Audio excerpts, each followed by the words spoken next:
In the Quaking of America, you talk about the GOP inciting a civil war by inciting a collective trauma response. Talk about that. Right.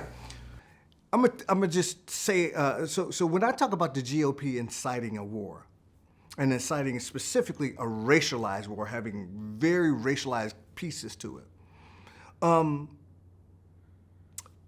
I think about it about when I was watching the January 6th attempted coup, right?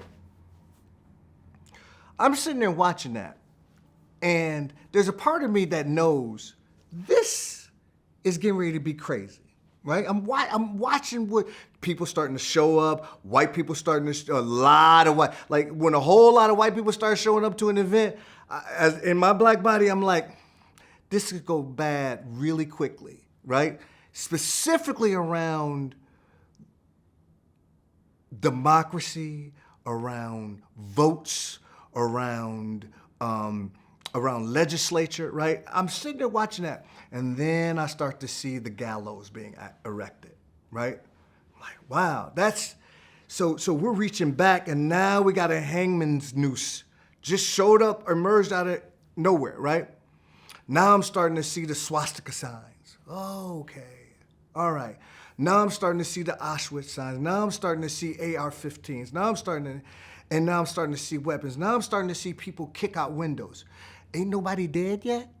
Ain't nobody shot nobody yet? Why are they allowing this to happen? So as I'm watching this, there's both this kind of, I'm simultaneously holding this thing like, this is curious and disbelief that all of these white bodies are beginning to do things and hearken back to particular points in our culture and in our history, right? The noose, the Auschwitz, all these particular pieces, right? And nothing's happening. Nobody's moving in to stop it. Everybody, right? Everybody's leaning towards giving white people a lot of comfort, right? Leaning into, let's wait and see, right?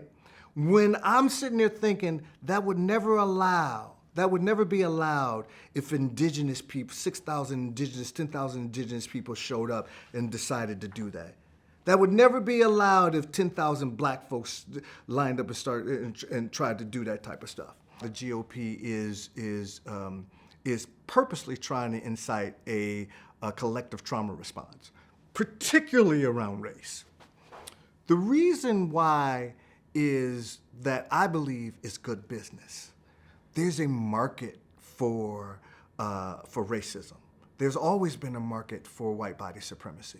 And so the reason why is because chaos breeds opportunity. And so for me, there's an opportunity, and the GOP sees an opportunity to create enough chaos so certain people can yield and reap power and reap riches and reap land and continue the same old kind of hamster wheel that we've been going on. And so for me, this idea of the GOP literally inciting racial trauma response is good business. It lines up with their vested interest, right? And so, but I want to be clear here. It is not just the GOP that is aiding in this. The idea of the hand-wringing Democrat as part and parcel of this whole idea of white body supremacy is also important in that that you can't have one without the other, right? That part of the reason why the GOP has the opportunity to seize power, to be fascist, to usher in an authoritarian government is because of the fecklessness also of the Democratic Party, right? We live in a two-party system, right? And if one of those parties are bullyish and the other one is feckless, you have a recipe for authoritarianism. And that's what we're seeing right now. So when I say that the GOP is inciting it, I'm not saying the GOP by themselves. I'm saying the structure is ripe for the GOP to usher in an authoritarian government, so certain people can get rich and certain people can stay in power and certain people can determine whether or not me and you walk around here as free people, relatively free people, or loose people, right? Or rather, or that we end up in labor camps again. One of the things that is at the foundation of this society is that this anti-blackness and this indigenous invisibility is woven in and around and through every institution.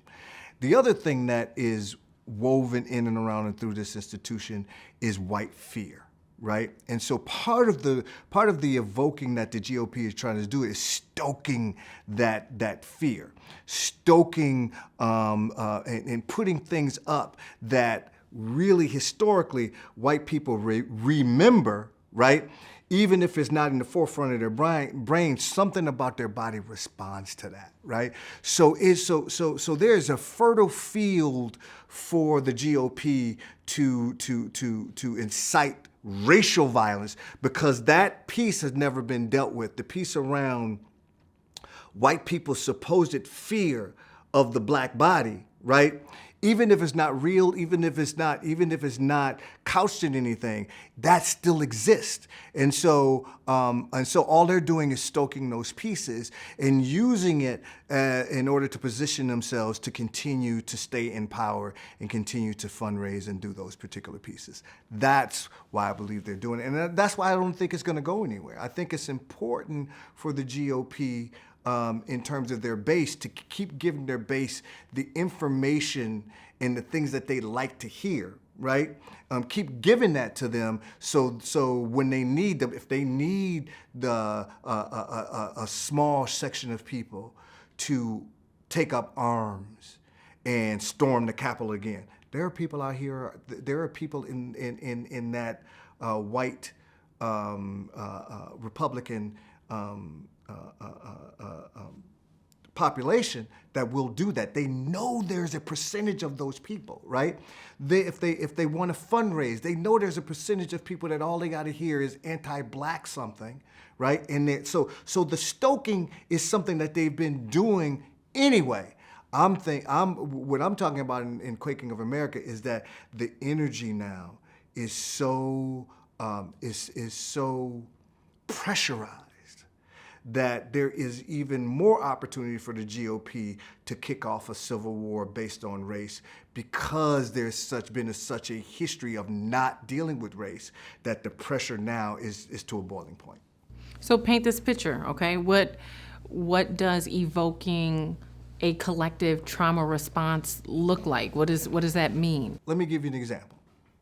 So one way to evoke, now this is not necessarily the GOP, but it is part of the playbook, right?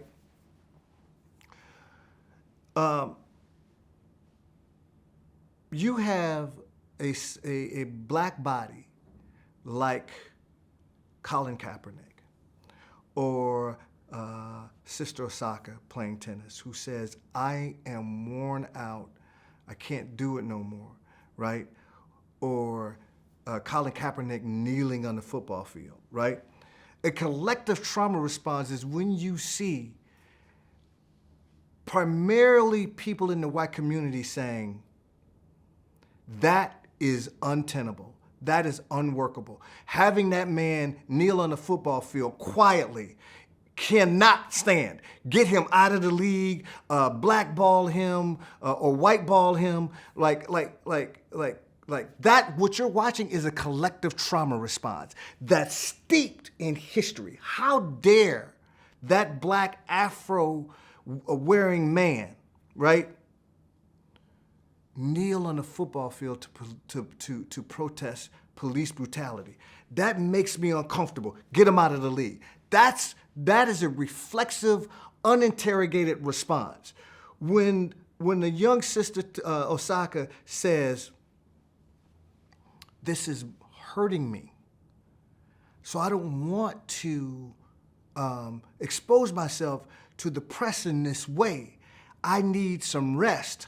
She needs to stop tennis then. She needs to do this, right? Get rid of her, da-da-da, right? History is replete with black people voicing for themselves, the 68 Olympics, voicing for themselves, holding the fist up, saying, I matter.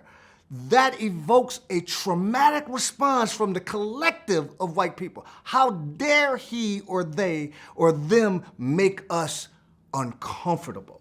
And so all the GOP is tilling that very fertile field.